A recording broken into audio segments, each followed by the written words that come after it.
ભીમ જોશથી બોલો. તમે થાકી ગયા તો એટલું બોલીએ છીએ. હા, તમે તો ફ્રેશ છો, ખાઈ પીને આવ્યા છો ને. જય ભીમ. વેરી ગુડ મિત્રો. અવાજ પહેલા તો આપણો જય ભીમ અવાજ માત્ર દિલ્હી જ પહોંચાડવાનો આવ્યો હતો સમય. હવે તકલીફ એ થઈ છે કે આપણો જય ભીમ અવાજ સુપ્રીમ કોર્ટને પણ આપણે પહોંચાડવો પડશે. હા, કારણ કે બંને તંત્રના કાન બહેરા થઈ જાય ત્યારે જો આપણે બહેરા કાન રાખીએ ને તો આપણે ભીમના બેટા ના કહેવાય. અને એટલે આજ સવારથી હું સુપ્રીમ કોર્ટના ચુકાદાની કોઈ વાત નથી કરવાની. આપણા મિત્રોએ તમને બહુ સરસ રીતે સમજાવ્યું છે અને ના સમજ્યા હોય તો કોઈ બહાનું ના કાઢશો.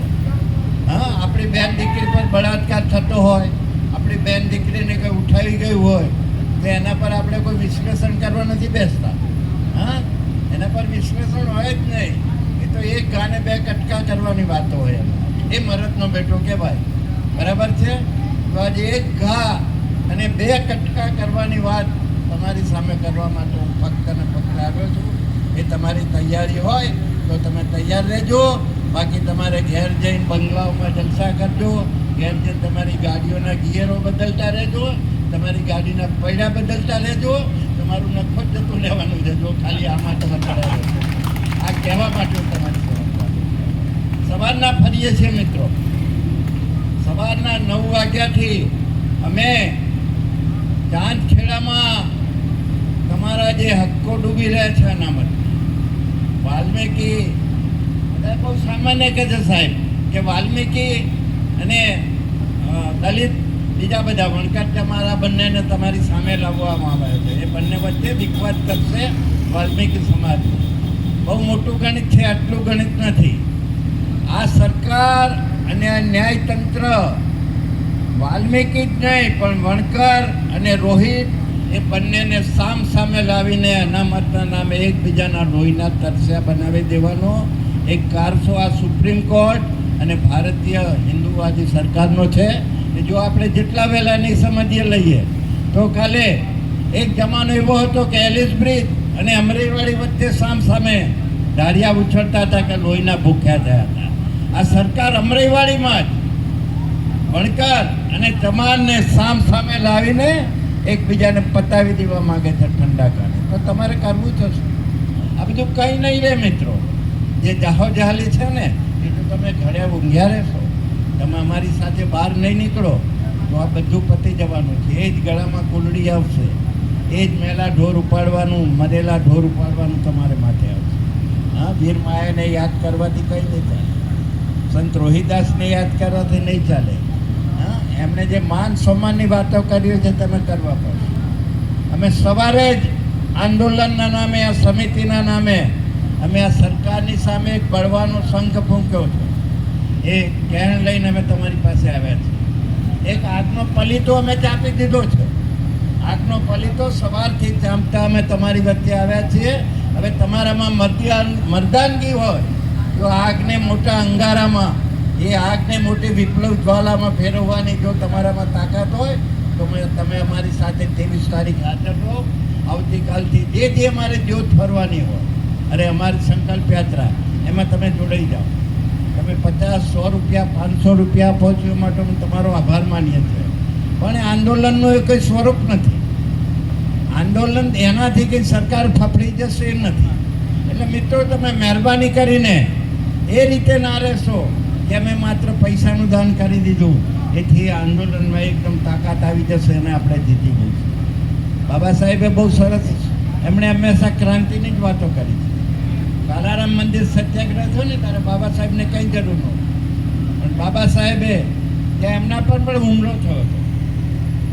એ વોટ્સએપના નેતાઓ છે ને હું કહેવા માગું છું, વોટ્સએપ પર તલવારો તાણે છે ને, વોટ્સએપ પર તોપના નાળતા ઊંચા કરીને એકબીજાને જે પછાડવાની વાતો થાય છે, એમને હું કહું છું કે બાબા સાહેબ પાસે તો તમારા કરતાં 1000 ગણી જાહોજલાલી હતી. છતાં એ કાલારામ મંદિરના સત્યાગ્રહમાં જાતા કેમ ગયા? અત્યારના નેતાઓ જો સર્કિટ હાઉસમાં બનકા ફૂંકે છે ક્રાંતિ, એનેક્સીમાં ક્રાંતિના બનકા ફૂંકે છે.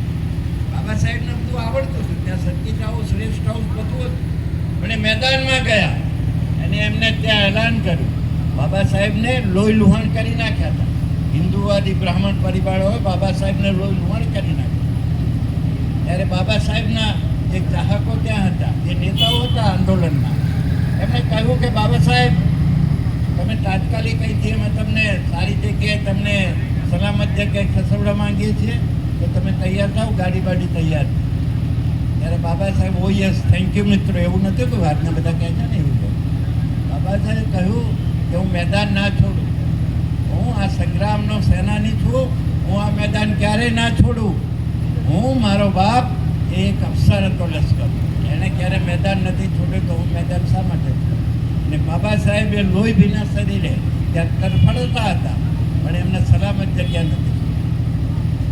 આજના દલિતો જે 2 પૈસે 2 પાંદડે થયા છે ને, એ સલામત જગ્યા શોધે છે. એમનું લોહી ગરમ કરવા અમે તમારી વચ્ચે આવ્યા. સરકાર અને ન્યાયતંત્ર એવો કારસો રચ્યો છે.